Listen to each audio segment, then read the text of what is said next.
मनस्वित कहते हैं तुम जिसको प्रेम करते हो उसी को साधारणता घृणा भी करते हो। इसलिए तो पति पत्नी के इतने झगड़े चलते, जिससे प्रेम उसी से घृणा। अब तुम उनसे कहो इतना झगड़ा चलता है तो छोड़ ही क्यों नहीं देते, तुम बात ही गलत कर रहे हो। प्रेम भी है, छोड़ तो सकते ही नहीं। न छोड़ सकते हैं न साथ रह सकते। पति पत्नी का संबंध ऐसा संबंध है कि बिना भी नहीं रह सकते और साथ भी नहीं रह सकते। पत्नी दूर चली जाती तो याद आती है, पास चली आती है तो छुटकारे की कामना पैदा होने लगती है। अगर तुम जीवन को सीधा सीधा देखो, लेकिन अगर तुमने गणित से बांध लिया, तुमने कहा कि बात सीधी साफ करो, अगर पत्नी से लगाव है तो ठीक साथ रहो, अगर लगाव नहीं तो छोड़ दो, बात खत्म करो। काश जिंदगी इतनी सीधी सीधी होती, ऐसा अंधेरे उजेले की तरह जिंदगी बटी होती। बटी नहीं है जिंदगी, बड़ी मिश्रित है।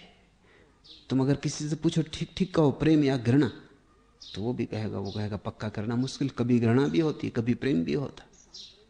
सुबह घृणा होती, शाम प्रेम हो जाता। खोजने से पता चला है कि प्रेम और घृणा एक ही सिक्के के दो पहलू। इसलिए पूरब की सारी मनीषा एक बात कहती है, अगर तुम चाहते हो कि दुख मिट जाए तो सुख का त्याग कर दो। इसमें विरोध का नियम काम कर रहा है। तुम चाहते हो सुख तो बच जाए और दुख का त्याग हो जाए, तुम असंभव की कामना कर रहे हो। इसका यह अर्थ हुआ, अगर तुम जीवन से घृणा के रोग को छोड़ देना चाहते हो तो जिसे तुम प्रेम कहते हो उसे भी छोड़ दो।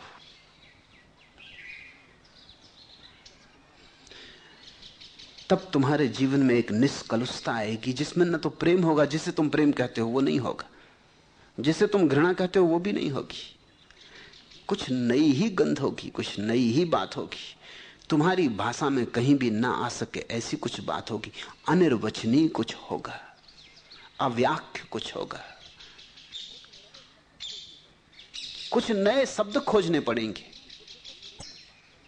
इसलिए बूढ़े और जवान में बात बड़ी मुश्किल है, वो अलग अलग भाषा बोलते। बूढ़ा कहता है ये सब सपना है जो तुम बातें कर रहे हो। जवान कहता है ये सब पराजय की बातें, तुम्हारा हारा थकापन। अब तुम बूढ़े हो गए, मौत करीब आ रही है, तुम मौत से घबरा गए हो। बूढ़ा आस्तिक हो जाता है, ईश्वर को मानने लगता है। जवानी नास्तिक है, जवानी अपने सिवा किसी को भी मानना नहीं चाहती। जवान कहता है बूढ़ा मौत से डर गया इसलिए ईश्वर को मानने लगा, भयातुर है, ये भगवान सब भय से पैदा हुए। और बूढ़ा कहता है ये जवान अभी अंधा है, जवानी अंधी है, और अंधे को सब जगह हरा हरा सूझता है। ये सब उतर जाएगा नशा, ये सब नशा है, तब अकल आएगी। मगर मैं तुमसे कहता हूं न तो जवान को अकल है न बूढ़े को। अकल का इससे कोई संबंध ही नहीं, जवानी और बुढ़ापे से। जब तक तुम अपने भीतर ऐसी जगह ना खोज लोगे, ना जो जवान है ना बूढ़ी, तब तक तुम्हारे जीवन में कोई बुद्धि की किरण नहीं हो सकती। जवान जवानी से परेशान है और जवानी की भाषा बोल रहा है, बूढ़ा बुढ़ापे से परेशान है, बुढ़ापे की भाषा बोल रहा है। हालांकि बूढ़े को लगता है मैं ज्यादा समझदार हूं, जवान को भी यही लगता है कि मैं ज्यादा समझदार हूं। इसलिए तो पीढ़ियों के बीच एक दरार पड़ जाती। बाप बेटे को नहीं समझ पाता, बेटा बाप को नहीं समझ पाता। बाप बिल्कुल भूल चुका कि वो भी कभी बेटा था और जवान था, और इसी तरह की मूढ़ता की बातें उसने भी की थी। वो भूल ही जाता। मूढ़ता की बातें लोग याद ही नहीं रखते। और जवान भी ये भूल जाता है कि ये बाप भी कभी जवान था, फिर बूढ़ा हुआ है। मैं आज जवान हूं, कल मैं भी बूढ़ा हो जाऊंगा। इसकी बात को ऐसे ही ना ठुकराऊं। ये आज नहीं कल मेरे जीवन में भी आने ही वाली है, इसका ऐसा तिरस्कार ना करूं। लेकिन नहीं, जवान भी अंधे, बूढ़े भी अंधे। आंख तो उसके पास होती जो अपने भीतर उस धारा को खोज लेता है जो समय के बाहर है, न जो जवान है न जो बूढ़ी है।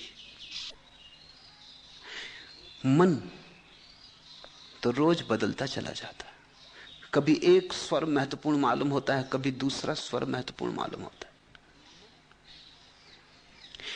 मन के साथ तो ये धोखा, ये लुका छिपी चलती ही रहती। मन का नियम यह है कि मन पूर्ण को नहीं देख सकता। इसे तुम समझने की कोशिश करो। मन केवल आधे को देख सकता है। जैसे मैं तुम्हारे हाथ में एक सिक्का दे दूं, सिक्का छोटा सा है, क्या तुम दोनों पहलुओं को एक साथ देख सकोगे? जब तुम सिक्के का एक पहलू देखोगे, दूसरा दब जाएगा। जब दूसरा देखोगे, पहला दब जाएगा। आज तक किसी मनुष्य ने पूरा सिक्का नहीं देखा है। तुम सोचते हो कि तुमने देखा, क्योंकि तुम दोनों अलग अलग देखे पहलुओं को कल्पना में जोड़ लेते हो, अन्यथा तुमने पूरा सिक्का नहीं देखा है। अगर तुम बहुत तर्कयुक्त हो तो तुम दूसरे सिक्के के संबंध में, दूसरे पहलू के संबंध में कुछ भी नहीं कह सकते। मन एक चीज के एक ही पहलू को देख पाता है एक बार में।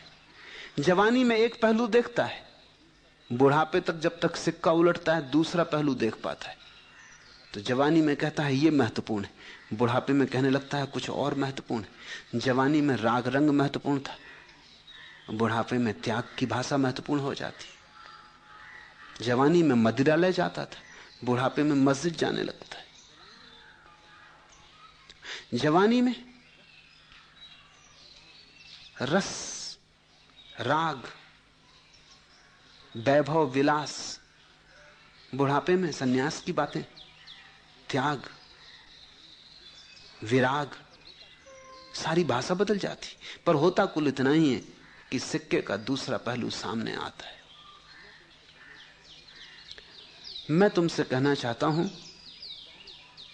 कि सिक्के के किसी भी पहलू को जरूरत से ज्यादा मूल्य मत दे देना, दूसरा भी उतना ही मूल्यवान है। दोनों बराबर मूल्य के, और अगर एक साथ तुमने दोनों का बराबर मूल्य आंक लिया, दोनों तुल गए तराजू पर बराबर, तो तुम दोनों से मुक्त हो जाओगे। उस व्यक्ति को ही मैं सम्यक ज्ञान को उपलब्ध कहता हूं, जिसने मन के सारे विरोधों को साथ रख के देख लिया, और जिसने चुनाव करना बंद कर दिया, और जिसने कहा यह पूरा मन ही लुका छिपी है, एक सामने आता है दूसरा छिप जाता है, फिर हम धोखे में पड़ जाते। जो धोखे में नहीं पड़ता, जो दोनों को देखकर, दोनों के विरोध को देखकर, दोनों का अनिवार्य सत्संग देखकर दोनों से छुटकारा पा लेता है। द्वंद्व से जो मुक्त हो जाता है, द्वैत से, द्वि से जो मुक्त हो जाता है, वही परम शाश्वतता में ठहरता है, वही स्वभाव को उपलब्ध होता है।